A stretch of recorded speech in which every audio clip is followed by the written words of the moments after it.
반갑습니다. 13일 화요일 새벽 하나님께 올려드립니다. 함께 예배합니다. 찬양 부르십니다.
오늘 말씀 마태복음 4장 23절에서 25절입니다. 추석 연휴 명절이 끝났지요. 좋은 추억 많이 만드셨습니까? 피곤하지 않으십니까? 이제 일상으로 복귀해서 또 몸과 마음을 추스리고 집중해야 할 터인데 말씀을 이렇게 듣고 나누고 주님을 바라보는 일은 변함이 없습니다. 멈춤이 없습니다. 오늘도 말씀을 통해 주실 주님의 은혜를 사모하면서 4장 23절에서 25절까지 함께 읽겠습니다. 예수께서 온 갈릴리에 두루 다니사 그들의 회당에서 가르치시며 천국 복음을 전파하시며 백성 중에 모든 병과 모든 약한 것을 고치시니 그의 소문이 온 수리아에 퍼진지라. 사람들이 모두 앓는 자 곧 각종 병에 걸려서 고통당하는 자, 귀신 들린 자, 간질하는 자, 중풍병자들을 데려오니 그들을 고치시더라.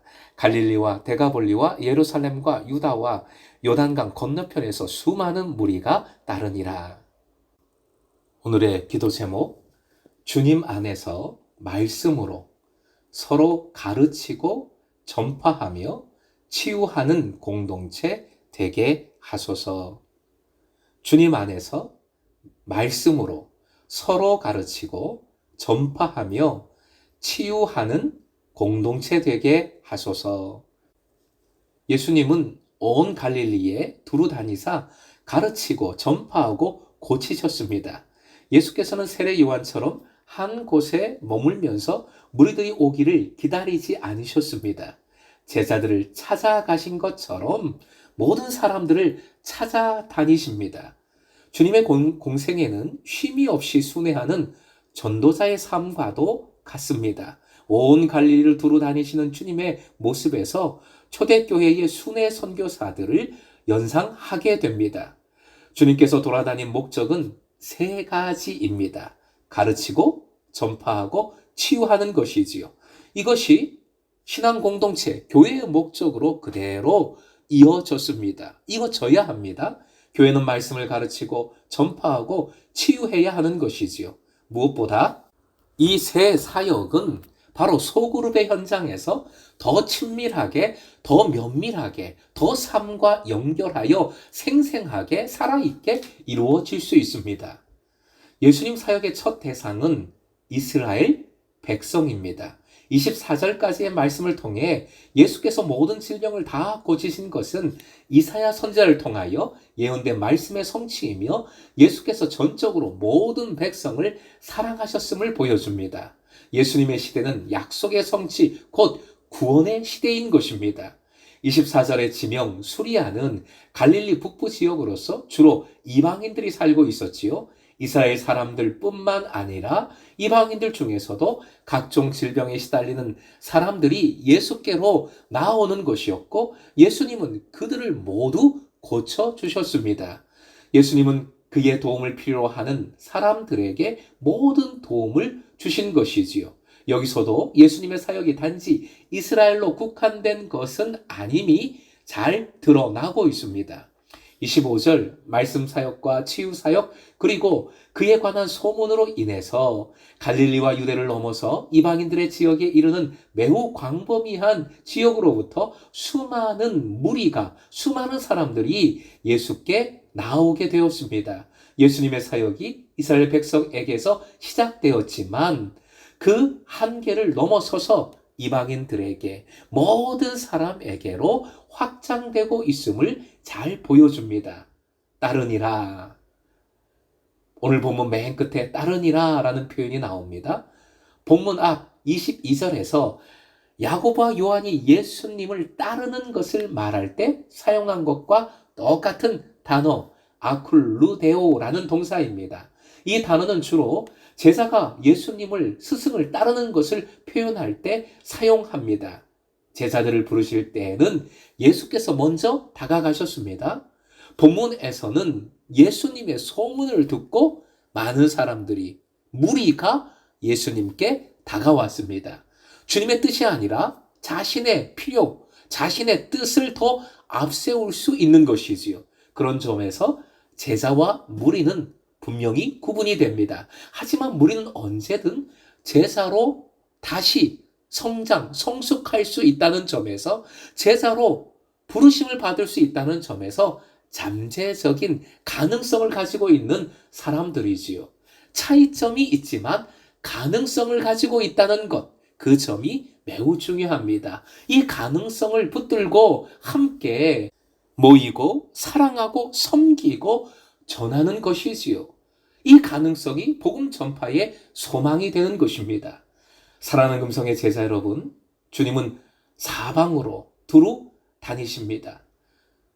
우리 삶의 모든 곳도 두루 다니십니다. 우리 마음의 모든 곳에도 다 찾아오십니다. 오시어 말씀을 가르치시고 복음을 전파하여 주시고 치유해 주십니다. 예수께서 돌아다니신 세 가지 목적은 지금도 동일하게 나에게 주시는 은혜임을 믿으시기 바랍니다. 그리고 이 세 가지는 우리의 영적 실천이 되어야 하는 것도 잊지 말아야 하겠습니다. 제자로서 이제는 내가 말씀을 가르쳐야 합니다. 말씀을 가르쳐야 한다는 것은 스승이 되는 것이다 생각하시면 안 됩니다. 예수님은 오히려 스승이 되려 하지 마라 명하셨지요. 그저 말씀대로 순종하고 살아가는 것이 가르치는 것입니다. 그렇게 말씀으로 살아가는 삶을 지체와 나누는 것이 가르치는 거예요. 그것이 말씀을 진짜 가르치는 삶, 서로 말씀으로 섬기고 나누고 가르치는 삶, 제자 삼고 제자 되는 삶인 것입니다. 둘째, 이제는 내가 천국 복음을 전파해야 합니다. 이미 4장에서 예수께서 처음으로 전파하심을 말씀을 선포했지요. 다시 읽어볼까요? 4장 17절이요. 시작. 이때부터 예수께서 비로소 전파하여 이르시되 회개하라 천국이 가까이 왔느니라 하시더라. 전파함의 의미도 그때 상고했는데 내 입술로 삶으로 의심의 여지 없이 의의를 제기할 필요도 없을 만큼 복음을 명백하게 증거하는 것이다. 그것이 전파다 말씀을 드렸습니다. 바로 지금 내가 주님의 제자로서 천국 복음을 그렇게 전파해야 하는 것이고 우리 공동체가 그 전파함을 회복하는 것이 이 시대의 관건입니다. 마지막 세 번째, 모든 병과 모든 약한 것을 고쳐야 합니다. 주님께서 사랑으로 능력으로 찾아오시어 치유해 주심을 몸과 마음의 질병, 우리의 모든 약한 것에 대해서 치유해 주심을 우리는 믿음과 소망을 가지고 기도해야 하겠습니다. 우리의 능력이 아니라 오직 예수 그리스도의 능력으로 예수 그리스도의 이름으로 행하는 치유 사역이 이루어져야 하는 것이지요. 사랑하는 금성의 제자 여러분, 결국 이 세 가지 사역을 통하여 믿음으로 구원받아 전인적인 치유를 경험하고 이제는 내 욕심으로 따르는 사람이 아니라 오직 주님의 뜻에 순종하기 위하여 주님을 따르는 참 제자로 함께 성숙해 나아가기를 주님의 이름으로 소망합니다. 오늘도 가르치며 전파하며 치유하시는 주님의 사랑과 능력을 덧입으시길, 그리고 그 가르침, 전파함, 치유함 우리도 함께 이루어가는 주님 안에서 말씀으로 함께 이루어가는 금성의 제자 되시길 주님의 이름으로 축원드립니다.